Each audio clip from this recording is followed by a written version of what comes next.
Okay. Okay. Welcome, everyone.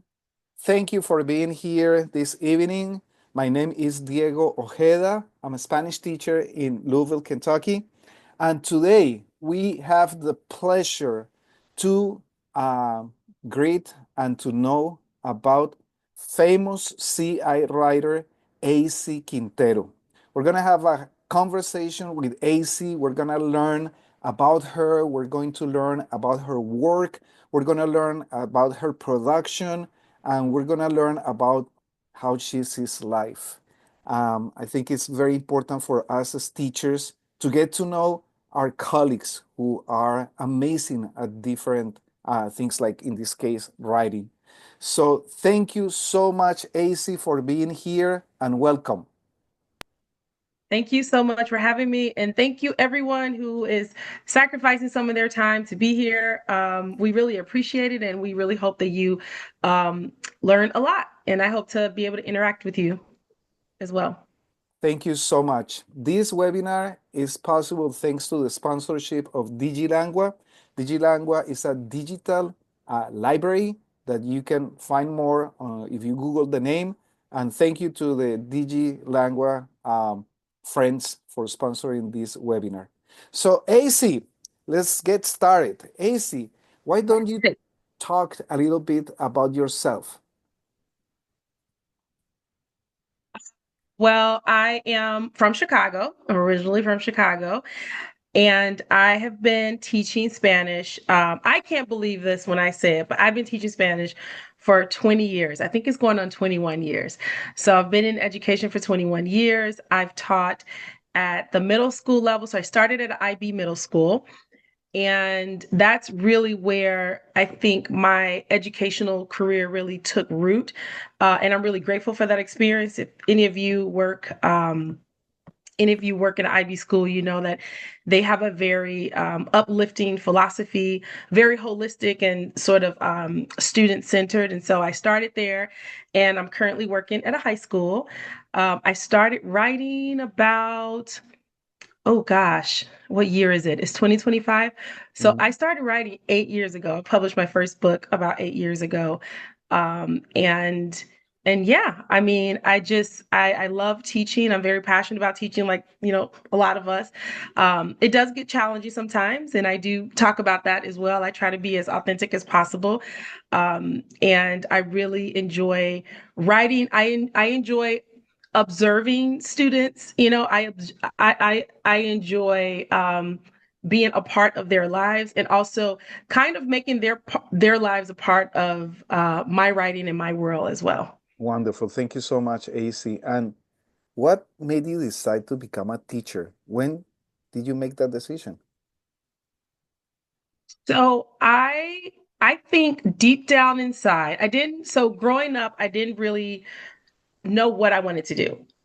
Because I talked a lot, and I was like a big storyteller in like grammar school and high school.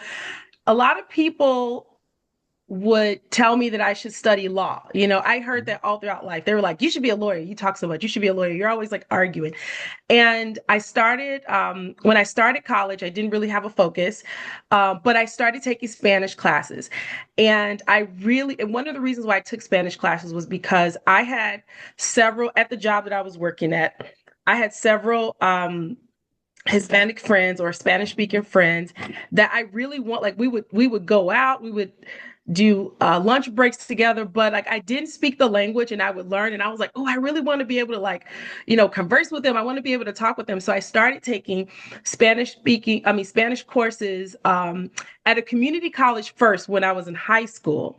And Mhm. then when I went to college, I continued. And then I just fell in love with like the literature. Mhm. And I just started taking so many classes that a teacher pulled me to a side one day. She's like, what's your plan? She's like, you're in all these higher level Spanish classes. You're doing amazing. Like, what's your plan? And I was like, I don't know. I just really love the language. I really love the literature. She's like, I think you should be a teacher. And, that really stuck with me, because I think that one of the things that I love to do, like from the time I was, born or could or could talk to people was Mhm. I always like helping. And so I saw like being a teacher as a way to sort of like further, I guess, that mission in life to like help people, to build people up, to motivate people. And so I guess those twin passions just kind of emerged. And yeah, I became a Spanish teacher. And then later I did So, a master's program. Sort of, I deepened my understanding of like yeah. Latin American literature. Yeah, we'll talk Uh, about that later about your yeah, yeah, yeah. formation. But that was just But kind of just one a little preview of my journey, I right. guess. And so we could say that you connected with Spanish through literature. Yes. How was that? I I mean, think, what well, okay, authors? wait. How I did would that happen? say through people first. Okay. I would say that the personal connection, the social connection first, and then the literature.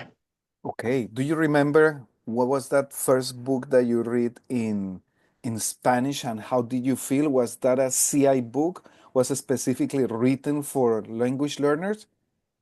No, actually. So I can't remember the first book I read because I was an avid reader and I would go to bookstores. So we had a lot of bookstores here in Chicago, Crown Books. I don't know if they were anywhere else. And they were one of the only like national Mhm. chains or franchises that sold Spanish books. Okay. So I do remember the first book I read. Okay, sorry. The first book I read was Escalafrios in Spanish. Escalofríos. So the Yes. translation of Goosebumps in English. Goosebumps. Yes, Uh-huh. that was the Okay. first book I read. Hmm. And I actually started small. So before coming in contact with I think just naturally I was like, well, I'm like a baby learner. So I should probably start off with children's books. So I would go and I would check out Escalafrios. I Hmm. remember reading a series of unfortunate events in Spanish. My favorite book Hmm. favorite book that I rented from the library in Spanish. And I remember it was the first book that I read from front to back and I guess it was comprehensible because I didn't really need to use a dictionary that much. It Hmm. was El Último Judío de España, The Last Oh. Jew of Spain.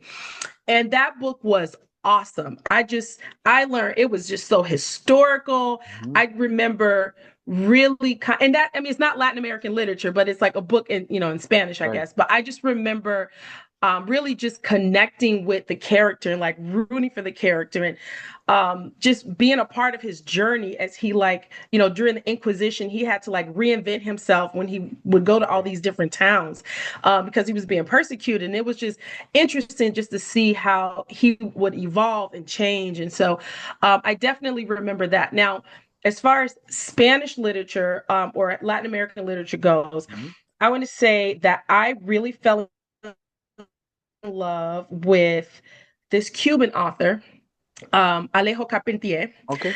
and he wrote El Reino de este Mundo. So it's a book Sí. about Haiti, Mhm. about the Haitian Revolution. I read that book twice, and they're actually reading it now in my school in Latin American studies class. And I read his other book, El Siglo de las Luces. Mhm. And one of the reasons why I connected with this author is because when I first read him, I did not like his work. Okay. And I remember I had a Cuban teacher and we would argue in class. We would go back and forth and I would say, no, this is what I think the book is about. And I This don't is like this college. author. This is during your This is college time? college. Okay, Yes. yeah, Yeah. of course, because College. I mean, Alejo Carpentier is not easy for even a native Oh no, speaker. yeah. I didn't take Spanish in high school actually. I took Okay. Spanish at a community college while I was in high school. So I paid for classes myself. Like it was a community college near my job. And yeah, and I just, really love the way that he wrote. So I read on my teacher's insistence, I reread his books and then I Mhm. was just like, oh my gosh, he is an amazing author. Oh, it's just, so I would say that those books Yeah. were kind of like the first. Do I take that you were a big reader in your own language first? Yes, I mean, I always love to read. Yeah, I Mhm. always love to read. I don't think I read a lot of I think I preferred reading maybe articles because I did like a lot of in college, I did a lot of academic reading. So Mhm. I think that was the type of reading that I like to do. I like to read like studies and more like academic. I wasn't a big fiction person. And because I wasn't a big fiction person in my first language, once I became a big fiction person in Spanish.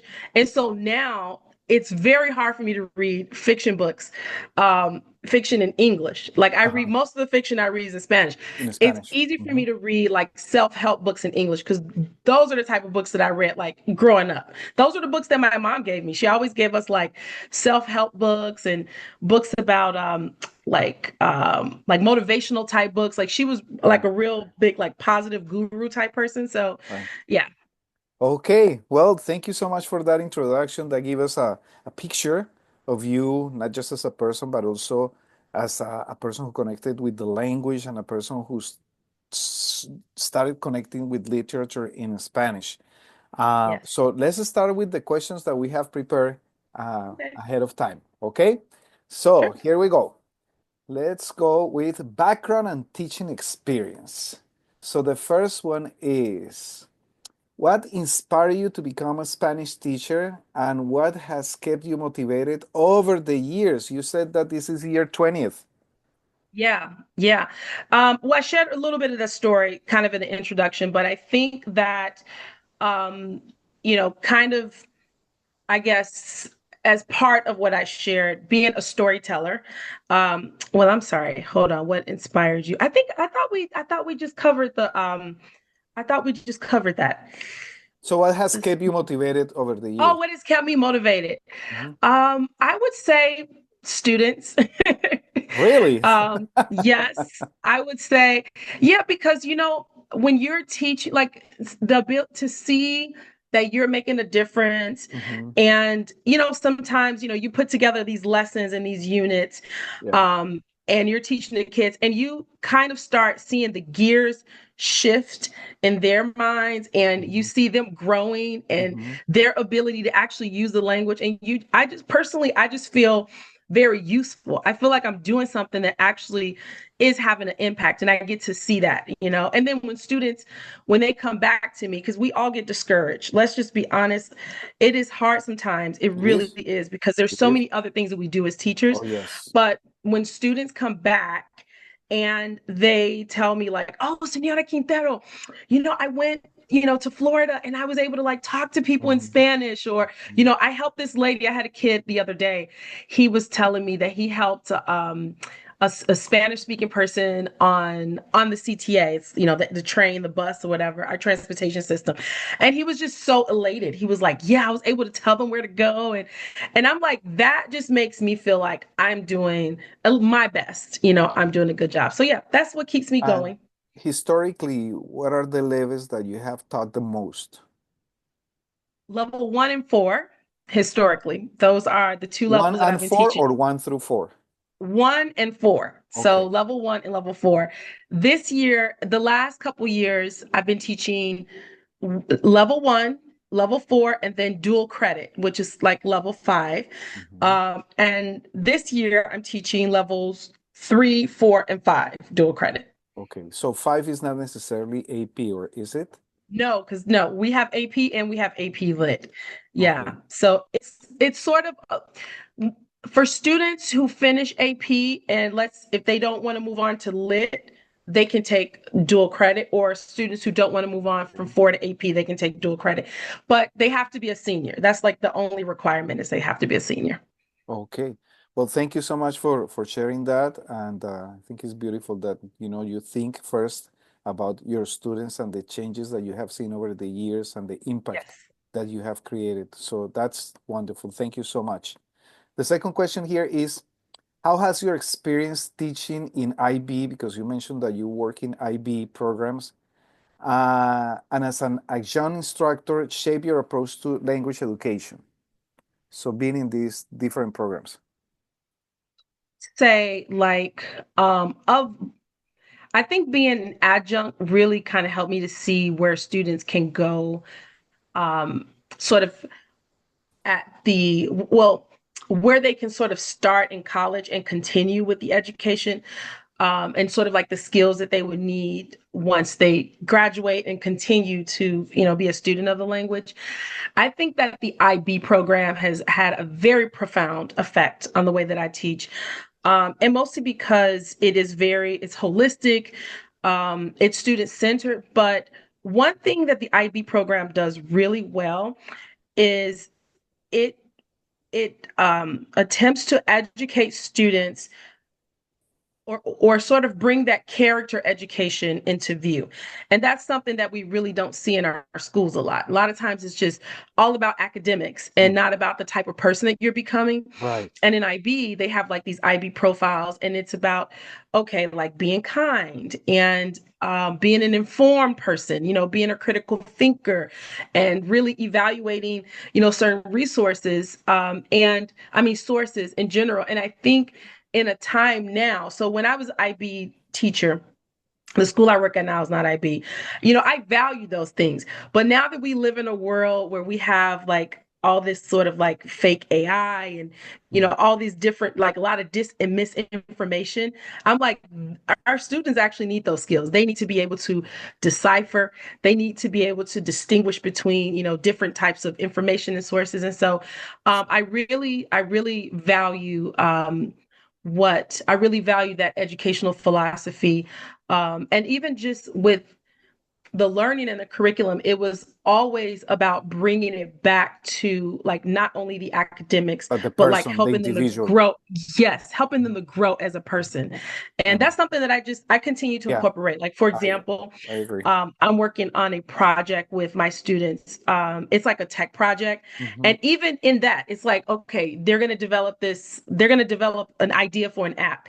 And one of the things, again, because of my IB training, that I'm incorporating is making sure that the app or the idea that they have that it contributes positively to society, Right. and I just hope that like sticks with them, like if Right. they do become some type of tech guru, it's like, Right. how is this positively contributing to society? How is this going to help people? It's not about just enriching yourself. That is key and is so important, AC. I also teach AP language, and I Hmm. always feel that we're so focused on the exam format and on the academics and the contents that we forget what's in the kid's mind. What's Right. happening while they listen about this issue or Yeah. the other issue, Right. and that's how sometimes you have adults who can speak very well the language because they went up to AP, but they don't have any cultural sensitivity. So Right. it's so important what you're saying. So thank you very much for saying this. Being as a John instructor, have you taught adults? Yes, I did teach adults. Yep. I taught adults for a What is couple the of years. difference to you? What is the main difference between teaching adults and the kids at the high school level? Okay, so Teaching Spanish. surprisingly, when I taught the adults, um, they had a real, there were a lot of gaps in their education, Mhm. and I was very surprised because again, when you're teaching adults, you are thinking like, okay, these are post-secondary individuals. And so I think I was just taken aback. I was taken aback just at the gaps and just how I needed to. So I guess my answer to that question was there really wasn't a big difference. With the population that I taught, there wasn't a big difference. I had to accommodate them with the curriculum. I had an idea of what I was going to do, but once I got there and we started talking about things, I decided like, okay, there is a lot of groundwork that I need to do to get them, to a certain point. And I will say that they were more grateful though. When I started at this one college, I remember a lot of them were kind of reluctant Okay. and they were a little embarrassed. And I had some issues at the beginning, but by the end of the course, I had people coming up just being like, I am just so grateful. I learned so much. I misjudged you. I'm so, so I think that they were just a little bit more, they were a little bit more intentional with the gratitude, I guess, or Right. forthcoming with the gratitude. Right. Thank you so much. Thank you. All right, let's move on. Let's talk about what role do your degrees in Latin American literature and educational leadership play in your teaching and writing? That's a loaded question. So I would say with the masters in Latin American literatures, because that's what it was called in my university. It I think it really prepared me to be I guess, be and teach through a very respectful lens, because you know more, right? So you know more about the history, you know more about the culture. And so I think a certain reverence comes with that. But I also think just variety. I learned a lot about different authors and different types, different cultures.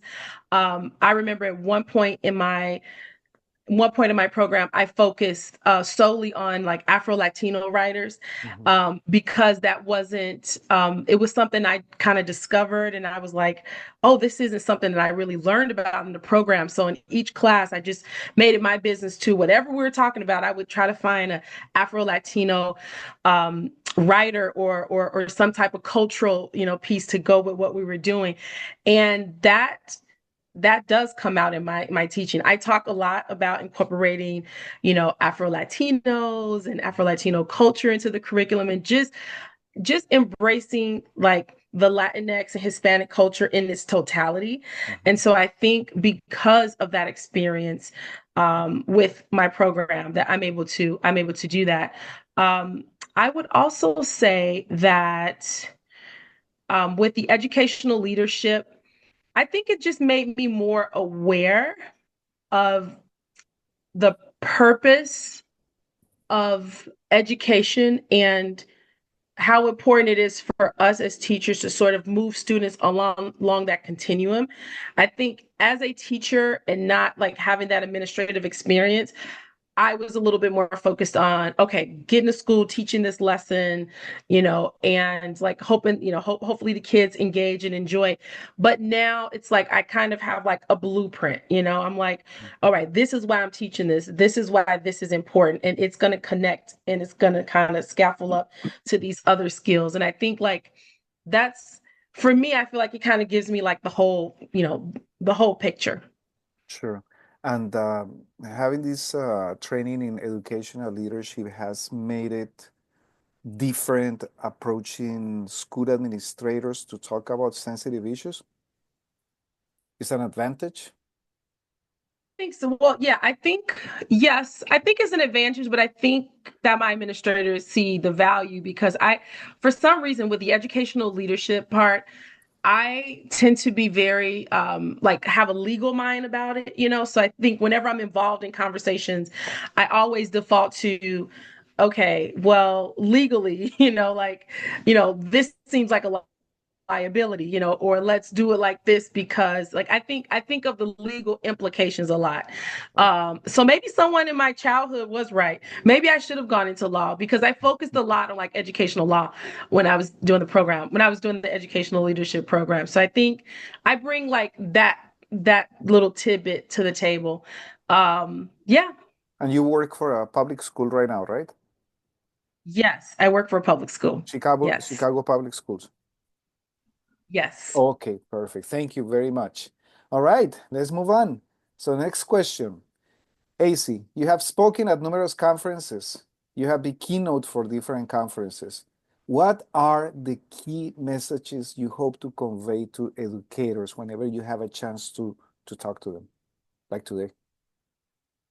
Yeah. So I always think about my experience with, the students in the class that struggle, and how it's so easy to like look over those students, and just to develop the heart, continue like not to get weary in working with students that may seem difficult, or students that may you know have maybe have some challenges, but really finding creative ways to work around that, because at the end of the day, I mean, those are probably the students you're going to impact the most. Like the kids who have it all together, that come to school to do their work, they kind of already have their sort of, trajectory planned out already. You know what I Right. mean? They're going through, but the kids who need like that extra love, that motivational sort of pep talk,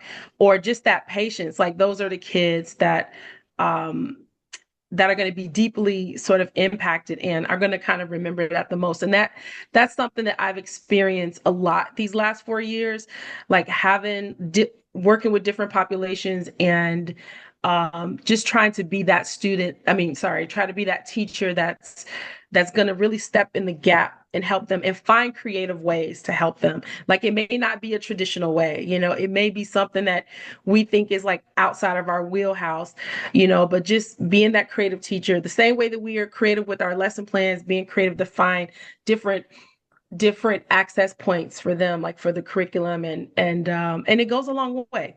It goes a long way. Right. Do you think that that's a more reachable goal when you are a language teacher versus being a science or a math teacher?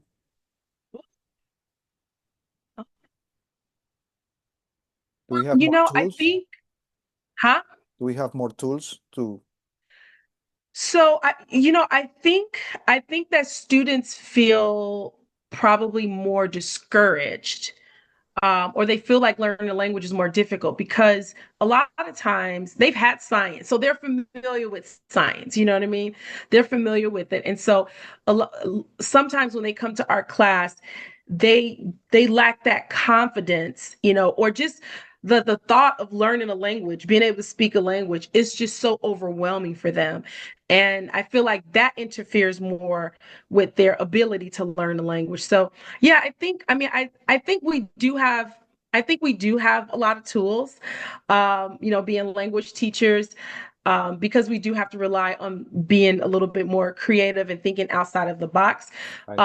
But I do think it's more difficult as a language teacher as well, because a lot of times some students, they haven't had a language in, if you teach high school, they haven't had a language in middle school. And this is a totally new experience for them. And a lot of times we don't like we struggle with the newness and we struggle with the change, That's so true. that's where that extra encouragement has to come That's in. true. I mean, Yeah, you've probably because experienced that too, like with your one students. one thing is to go to math class and science class, and one thing is to go to a language class where you probably have heard different things at home about that language or in the Yes, neighborhood, and that makes right. it more challenging, right? Yes, Okay, it's true. Yeah, and preconceived notions, exactly. like I've had kids, I think the other day, a kid was like, but do they have literature in Spanish? And me, with the master's in Latin American literatures and cultures, I was like, oh my gosh. Yes. I was like, as a matter of fact, Spanish is older than English as a language. So, yeah, Right, sometimes you have kids like that, and that's where you need the patience, right? right. Okay, thank you so much. Writing journey and process. So the first question here is, what was the turning point that made you decide to start writing comprehensible readers? Okay, so there was a turning point, you guys. Let me see. I have to go back in los recovecos de mi memoria. Um, the turning point for me, now, I teach in Chicago, and I was using CI, where like I actually went to a conference. It was an in service here in Chicago, and I learned about like comprehensible readers, and then I started using them in class.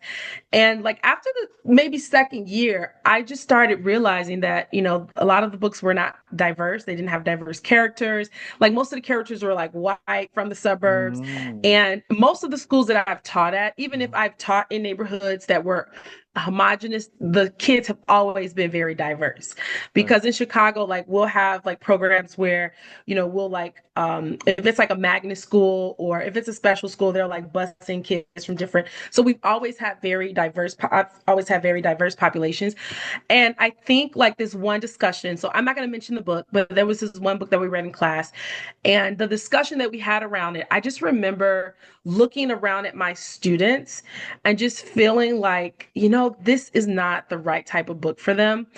And I tried as much as possible not to put a positive spin on it, because we actually think one of the projects we did was to write to the author and tell them Mm, how horrible the book was, mhm, and how and things that they can do. That was their like little Spanish project. mhm, But that was like a turning point for me, and I just started, kind of writing short stories that I thought that my students would be interested in. So one thing that, and again, maybe these were the books that I got, but a lot of the books, like they always took place in the suburbs. So my kids from Chicago, they don't live in the suburbs. They couldn't Right, relate. Yeah, right. so I was like, you know what? I need to start writing books with like more dynamic The inner characters, city. yes, characters from the city, like, like put in some drama, like make it a little gritty. And Right. so that's where I started. And the first book that the first book that I wrote was actually Zona de Amigos.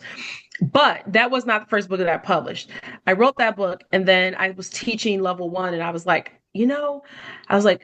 I really want to write a book kind of that like takes place in the classroom and Mhm. and kind of has like little classroom drama. So I started with La Clase de Confesiones, Mhm. and how I did most of my books that from that era was I would start with one chapter and Mhm. then I would print it out for the class. And if they liked it, I would continue and like, go home and, write more chapters. And I never let them know that I was the author. I would Okay. always say like, oh, I have a friend who like Yeah. loves to write in her free time. Right. Okay. And yeah, and so once I started like writing and just seeing like the students kind of like come alive and like Mhm. actually relate to the story, or even just have different comments about the character, I was like, okay, like this is what I want. This is what I want for my students. Yeah. And I think now there's way more diverse books out there. I'm glad to have contributed to that. But at the time, Diego, there were not a lot of options. And I think that the mindset at the time was just to get comprehensible literature in front of students. And I just think there were just a lot of things, a lot of other things that were not taken into consideration. Right. Right. And, that happens. That was the sort of zeitgeist, of the day Right. when it came to that type of literature. And so I just decided to be the change I wanted to see, I guess. That is wonderful because um, uh, some things that are very important is that not because the books are comprehensive, what that means that we're gonna ignore cultural aspects, Yes. for example, because Yes. CI doesn't stand for cultural ignorance, it stands for Right. comprehensive input. Right. You Right. talk about La Clase de Confesiones, and then you talk about La Zona, but the title of the book is Cómo salir de la zona de amigos, el título completo. But then you Wait, hold started, on, but it's getting rebranded to Zona de Amigos. oh, ¿qué es esto? That's my favorite book, AC. But what I was gonna say is that then you started incorporating um, different scenarios like Bogota, Colombia. Yes. This is the first book where I read about kids using Snapchat, Instagram, and it made it so real, not just to me, Yeah. but to my students. You have Yeah. something to say about that? I mean, I'm amongst the kids every day, I'm amongst them. And so I spend a lot of my time with them and I'm always learning from them. And so I think in writing, I just try to reflect the real world. I try to reflect the real world. And let me just say, sometimes like I know you have chimed in on Zona de Amigos. Yep, And just even talking it's to my favorite people. one. Oh, thank you. Thank you. Yeah, and Even some of talking to my people. poems in Corazón sin borrador are based I on know, La Zona de Tristan, Amigos. Tristan, and you Tristan, know there what? you go. Let me just say, that is once I'm actually doing a second edition of that book because I got new I updated the pictures and Okay, like all this stuff, and I want to figure out a way to like merge, not merge, but I guess do like a little shout out to the whole Tristan let's do it. poem Let's that he do it. wrote because it is so beautiful. It really is. But yeah, I think just being amongst the kids and also like I enjoy being around them. I'm kind of like in there, you know what I mean? So it's hard for that not to like seep into my writing. Right, right, right. And then I'm so sorry, we're only on question five, but Gosh. I seen the progress because I read your books and I have used your books, and you keep the feeling, the teenage feeling, the feeling of kids, your students, but at the same time, you start going deeper and deeper with the cultural aspects. I remember in Las Sombras, I believe, where you talk about more specifically about Barranquilla and about this policeman, and you have different characters that act more like people in Colombia. So I think that's a wonderful transition, and it's not just about giving texts that are language comprehensible, but also Yes. integrate the student's life and integrate the culture. Um, Yes. Agree AC, how do 100%. you balance making your books both entertaining and educational? I would say that I think that the I think it kind of just comes from like maybe my personality or just like my values. I just believe that whenever student has a book in front of them and they've chosen that book to read, I don't want to take that attention for granted. And I want to make sure that there's some type of little lesson there, you know? And and just kind of like when you're growing up and your parents like you have to eat your vegetables and sometimes you don't want to eat the vegetables because they're bland or whatever, and then your parents may say like, let me put a little cheese on the broccoli, let me just kind of like put a little. And I think that's kind of what I try to do. I try to use the sort of drama and everything to draw them in, and once they're like in there, it's like, okay, now let's examine some of the deeper things, like this one book that I have. I don't know if you've read it. It's called La Pasajera Misteriosa, Mhm. and it's about this kid. So starts off with this kid who's just a little frustrated about him not being able to play basketball because he's African American, and the stereotype is like you should know how to play basketball, you should Right. be good at sports, and he's not, and he has a hard time like finding his identity. And so he goes on this trip with his parents.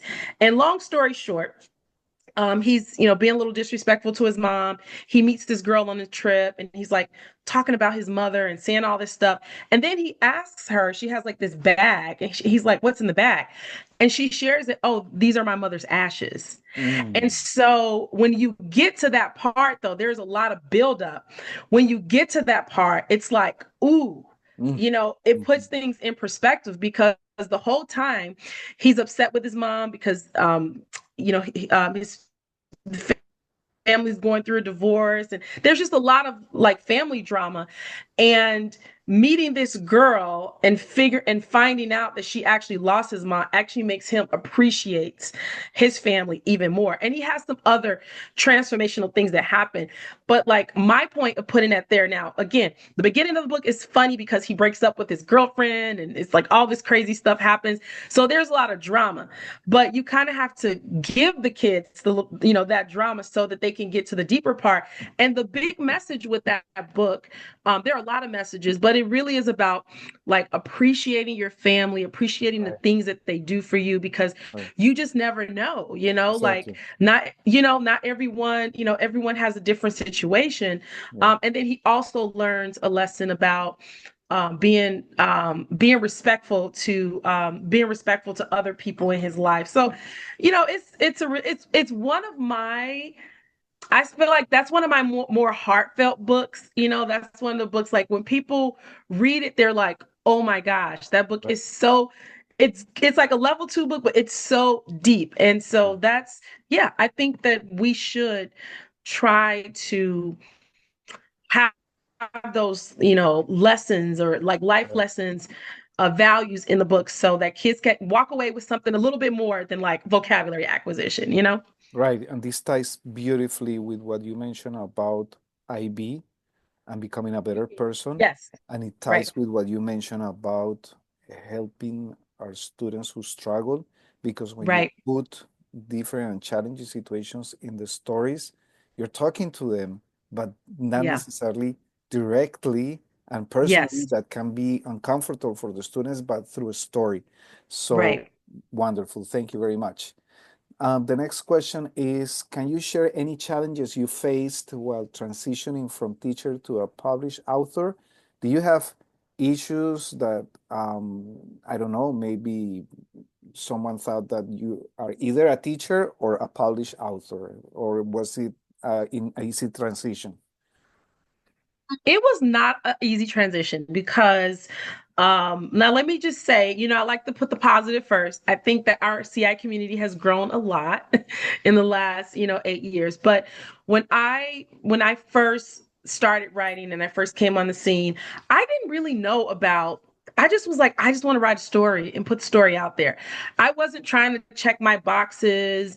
I wasn't, you know what I mean? I didn't know a lot. And I Yeah. feel like the first challenge was just being well first challenge was, and this is my opinion, I thought that the CI like writing community at the time was very closed, Mhm. and it was closed off. It was like these are sort of the canon, the canonized writers. This is the canon, and if you don't fit this mold, then like you can't be like a CI writer. That's kind of how I felt, and I felt like that because that's in part how I was treated. And I remember I reached out to this one company, and because I was like, well, let me try to get published.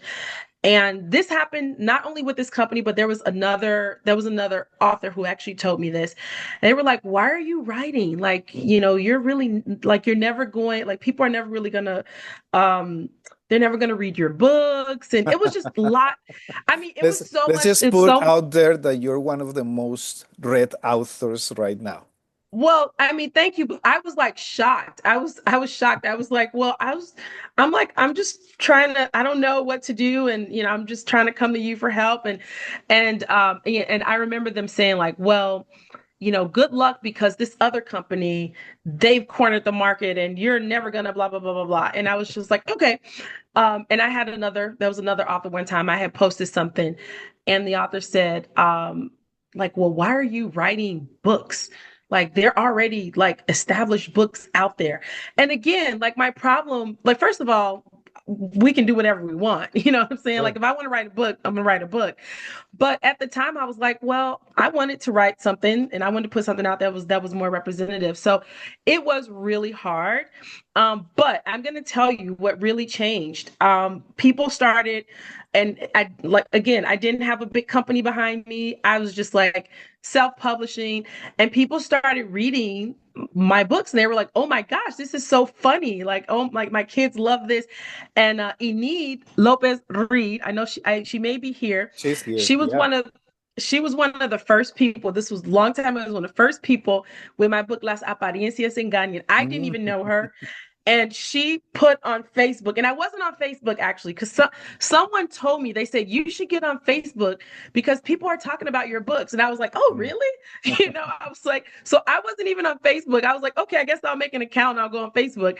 And I remember seeing her post. It was like, Las Apariencias Engañan. You have to read this book, and we connected, and she was like, oh my gosh, my kids love this book. And that was just very encouraging for me. And I feel like the way that teachers just rallied behind me, and Right. they were just like, they Mhm. were like, hey, it's not perfect, like because I didn't have like a system. I didn't have a lot of people, Yeah. but it was good enough for the classroom. And I felt that that really helped me to just continue forward. But it did take me a number of years after that just to have confidence to just put things out there, because even if you are a good writer or whatever it is, if people are being negative and discouraging you, you Right. do kind of feel like, well, maybe I'm not cut out for this. Let me just keep my stories to myself and to my classroom. So it did Wow. take a long time for me to just be like, you know what, I'm okay with what I write, and how I write. And I want to say one other thing too, and I don't know if this is one of the questions, but when the other issue that came up that I thought was really interesting, and it really spoke to just where we were as a community. So my book, La Clase de Confesiones, I got a little picture right here. Carlos did the cover, and I do have a little update. My husband did the cover because I didn't have an artist, and Carlos he can draw, but I was like, I need a cover. I can't do it without a cover. So anyway, and the reason why I'm showing you this is because like this is the main character right here. He's actually, people don't pick up on this, and it does kind of allude to in the book, but he's an Afro Latino character. And I didn't go into details about like where he's from and all of that, but his name is Carlos Solis. and people would reach out to me and they would say, "Oh, your character is this, do you have any racial issues in the book?" Cuz and I was like, "No." They were like, "Oh, do you talk about race in the book?" And I was like, "No." "Do you talk about racism in the book?" I was like, "No, it's a book about a kid who has a Right. crush Just on because another kid in just class." because you have Just a because I kid who have, looks right, different, well, that was then you what have I to was change kind the of. whole story. Right. And so, and I remember, and this was a very lovely teacher. And again, sometimes we're misguided. So I'm never going to be the type of person that goes after someone and says, "You said this." I understand we are all evolving. Okay. And this is a very lovely teacher. And I remember I had a conversation with her online and I said, "Just because I am a Black author and my character is Black does not mean that we have to talk about racism in my book." I said, "Is it okay?" I was like, "It should be okay for this character to just enjoy the same adventures that other characters enjoy in their book without having to talk about this, that, or the other." And Right. I feel like that was sort of my conviction. Now, if there's a story that lends itself to that comes from my heart, I will definitely write it. But I don't want to be forced just Right. because my character is Black to give him some, like, story about how he had to overcome. He's a middle schooler. Like when I used to read books Yeah, in school, that's almost as I that's a read stories about adventure. right. I read Yeah. stories about people like me all the time. And it was like, this person's going on the adventure. They were like, he's not going to be going on a protest, Right. singing "We Shall Overcome." I don't know what people wanted, but that's what it felt like at times. So yeah, Right. that was like the second hurdle. Like the first hurdle was like, should you even be writing? And the second hurdle was like, oh, well, since now you're writing and you are a racialized person, these are the things that you actually should be writing about. And I'm like, actually, no, like Right. I don't have to write about those things. Right.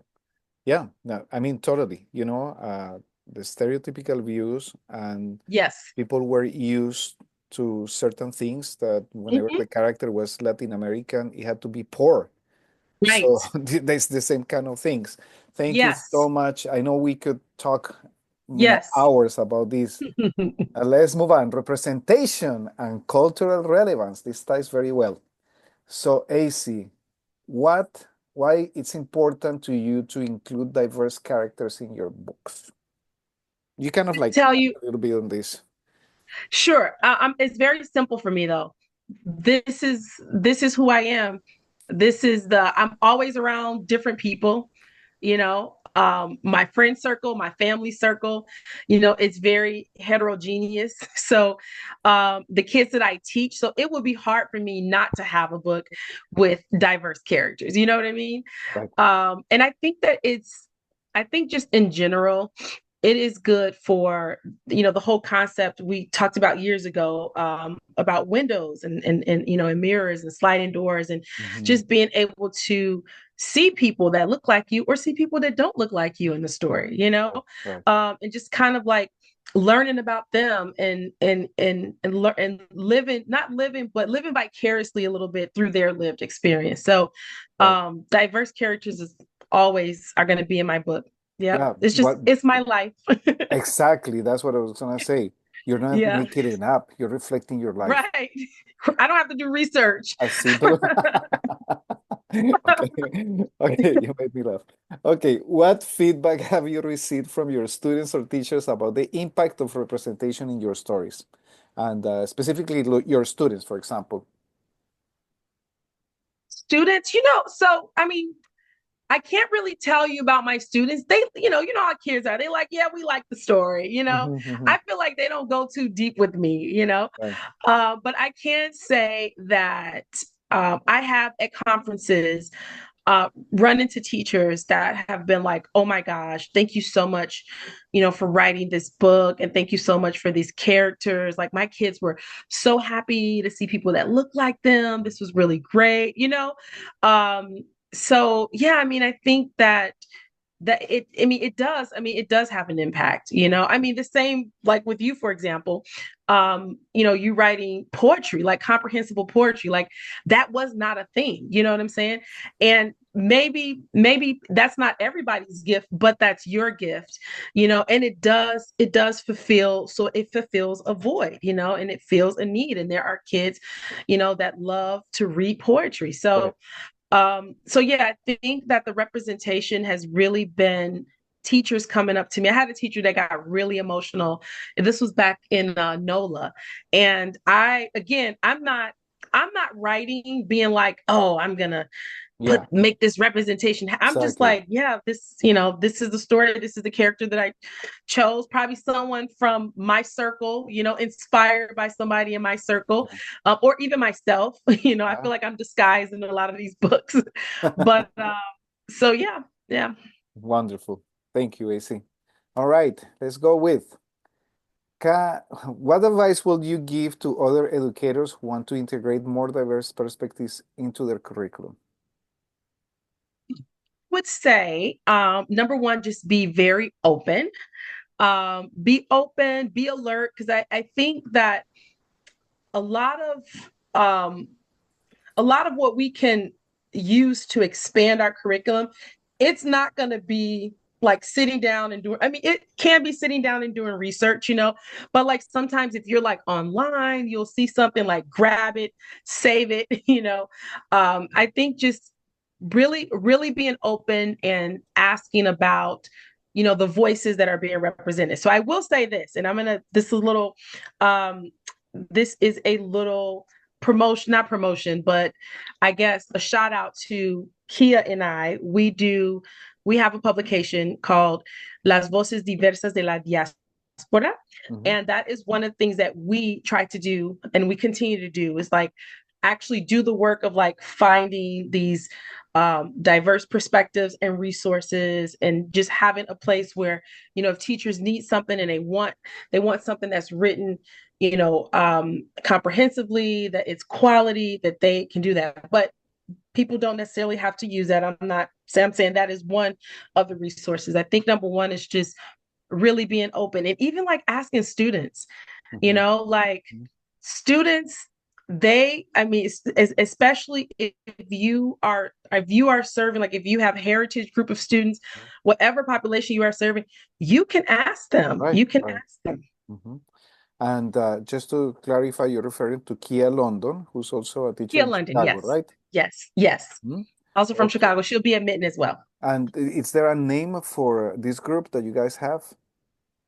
Oh, it is called Las Voces Diversas de la Diaspora. It's a publication.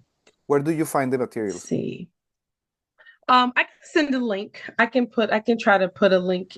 I'll put a link in the comments. Or you can, yeah, you can put it in the comments and, Or I can well, send it to you, maybe. yeah, I'm gonna send the Okay. recording so I Oh, can good. send those in Perfect. the Perfect. Yes, notes, in the yes, I'll notes, send it to you. That'll be easier. because there Yeah. will be like a summary of the conversation. Oh, Okay? great. Okay. All Yeah, right, I can do we that. gotta speed it up a little bit because it's almost Okay. All 8. right. So book highlights and impact, some of these things we have probably touched on. But you mentioned that La Clase de Confesiones is a student favorite. What do you think it make it so relatable?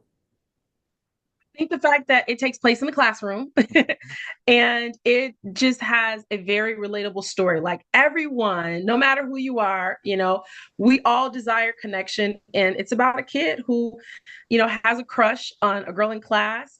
And the teacher gets wind of this crush, and Mhm. the teacher decides to try to play matchmaker, and it goes awry. Like everything wrong that could happen Right. actually happens in this book. And so when kids read it, I know when my students read it for the first time, every chapter they were like, oh my gosh, oh, I can't believe this kid. You gotta be kidding me. He's so Right. stupid. Oh no, dude, don't do that. So when I started seeing their reactions, Right. especially from the boys in class, Mhm. because like sometimes the boys are like, I'm too cool for school, All right, of but course. yeah, so when I saw that reaction, I was like, okay, like this, like I need to like really work on this book, because this would be something that other students can resonate with.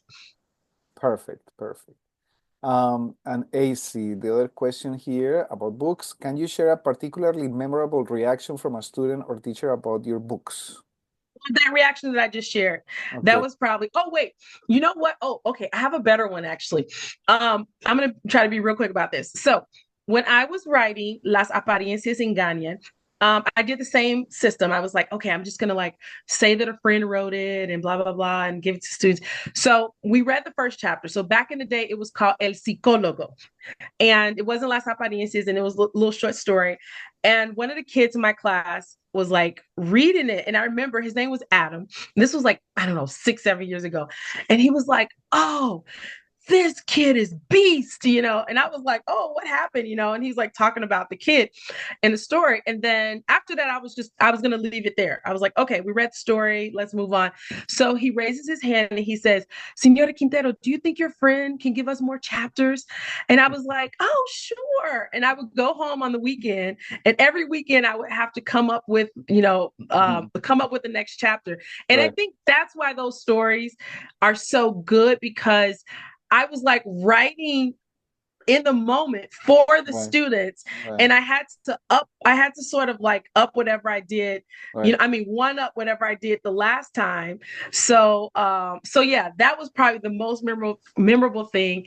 And then there was a girl who was ditching class, and she got wind that we were reading a story in class, so she started coming back to class so that she could like, yeah, That's so I thought that awesome. was funny. It's just, we have to tailor our classes to our students, and you're tailoring these Yes. stories to them. And sometimes some even administrators want you to plan for the week or for the month, not taking into account what happened the class before. So that's Hard. so I can't do important. it. I have to do Yeah, about weekly. I can't do exactly. month. It's very difficult. Yeah. It's a waste of Okay, time for me. so Las Sombras, La Revelación, and El Portal took to you 3 years to write. What made it such a challenging and rewarding project? So I think that, yeah, those books were very, very hard to write. I think I have a high standard. I like upon my I have high standards for myself when it comes to writing. And if a story just doesn't click to me, so other people can read it and they can go, "Oh, it's okay, just publish Mhm, it, mhm, it's fine." But mhm, it's like I have to feel super invested, and when I read it I have to want to know more about it. That's kind of like my rule. So like I have several stories now that like I feel they're good, but I'm like, there's something missing and I just won't publish. And some of my friends, they're like, "You're a perfectionist, stop being a perfectionist, just do it." But I'm like, I don't know. It just they have there has to be some magic. So, and these books, they were very rewarding because it took a lot of time, mhm. a lot of research, kind of going back and forth. And even though it was excruciating, because I had to actually rewrite El Portal, like I had Mhm. written the book, and then the person editing the book, they were like, "I just don't understand this one part, just fix this one part." And because everything hinged on that one part, I was like, I got to scrap the book and I just got to start over. And it actually became, and I'm glad that I did that, because every time I read that book, I absolutely love it. And I think, and I guess in giving like advice for teachers, I think for me, when I read a book or something that I've like finished, um if I don't if I don't want to reread it, or if it does not grab me, then I just feel like it's not going to really connect with readers. And I may be wrong. I may be wrong. Like I don't know, like I may be wrong, but I do know that these three projects are probably some of my best work, honestly. Well, it's how you feel, and you have the right to feel this way or the other way. But I see people writing on the chat that El Portal is an amazing book. All right, What? two Oh, more El Portal. questions. Thank you, thank you, thank you, thank you. El Escape has been so well received that people ask if it could be a movie. If it were adapted, who would you cast as the main characters? Okay, so that's a great question. I think that Robert De Niro would be Mr. Chris. That's the guy in the story that unfortunately uh, passes away. Um, if you've ever seen the movie Vampire in Brooklyn, I think those kids would be like the perfect cast for the kids in El Escape.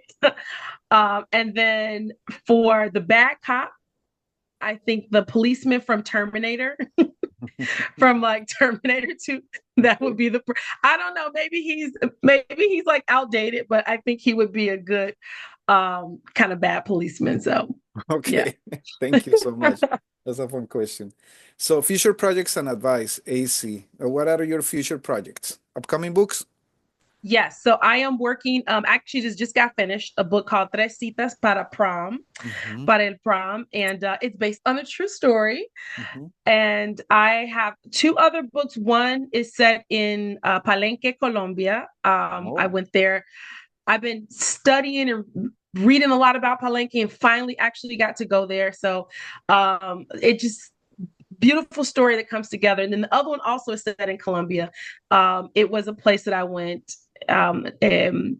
It's set in Chicago and Nabusimeque, Colombia. So it's like where? a mountain where Nabusimeque.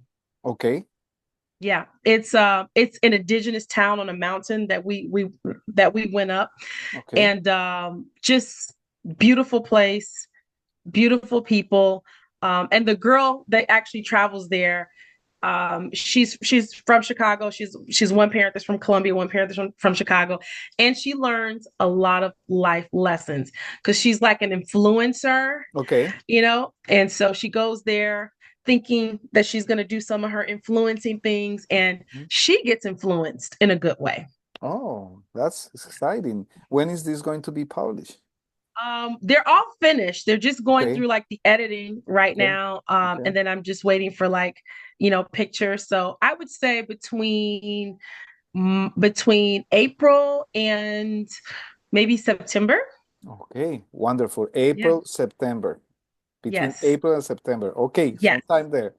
AC, Yes. thank you so much. That we can wait Thank for you. that. Thank you. So, AC, the last question. What advice do you have for language teachers who want to create their own comprehensible readers? And maybe let's not talk that much about the routine, but what is the advice that you have for language teachers who would like to write their own comprehensible readers? So I always say start out small, okay? And like I really love writing short stories. Mhm. And so a lot of my stories actually started as short stories on Teachers Pay Teachers. And you don't have to use Teachers Pay Teachers, you can just use whatever. But a lot of them start off as short stories. And the reason why it's good to start off as a short story because you kind of have like your core, and then you have something where you can build from. If you set out, if you're like not, I mean, if you are not like an avid writer, and you set out to write a novel, it can just be very overwhelming. So I Mhm. like to start very small, and then I just keep adding. And so yeah, and I would just say with the routine, like just find a quiet time when you can just write. And I love using, don't have it with me, but I always set a little timer, Mhm. and I'll say like, okay, I'm gonna write for just 30 minutes. I'm just gonna kind of like write as much as I can, like my English teacher used to say, just vomit on the paper, and clean it up later. The other thing I would say is write what you want to write. I remember meeting someone who said that they really wanted to write about horses, but like, that wasn't something in the CI community. And I was like, who cares? Right, Just like write about horses. If that's right, what you want to right. write about horses. You are always going to have an audience. There's going to be a kid that's like, Of oh my course, of I course, want to read about a horse. So yeah, of just stay course. true to yourself. And Stay true to yourself. That is a great yes, advice. AC, you yes, know my story too, because you were one of the people who I went to for advice, and you said just do it because many people yes, told me, poetry, what? What are you? Now I have yes, 14 books. yeah, right, Yeah, yeah. so stay true to yourself. Hmm. And something that I've learned is that people can't always see your vision. That's why it's Right, your vision. right, So when you tell other people like, "Oh, I'm going to do this and I'm going to do," sometimes because like it's not their dream and they're limited right, in their tunnel vision, and right, they can impose and transfer that onto you. And so sometimes it's better almost to just do it and keep it to yourself, right. until you're like, at a point where you want to reveal it, because, like, you don't want to get discouraged, especially if you're like True. a sensitive person. Like, I am very sensitive. So I do have to kind of keep some things to myself so that I can thrive and like find that, encouragement and motivation. So, yes. Thank you so much, AC. This has been a wonderful conversation. Thank you so much for your time, for your sharing your Thank experience, you. for your inspiration. And I'm so sorry we're not going to have time for questions because I have to help Sophie go to bed.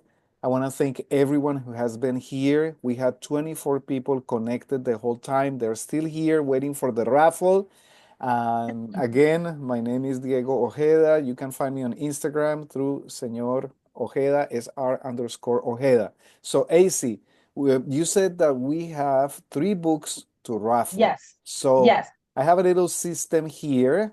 Okay. And what we can do is that if you win the raffle, what should we do? What should we do? What's the best way for people? Email me. They can email me there, and I can send the book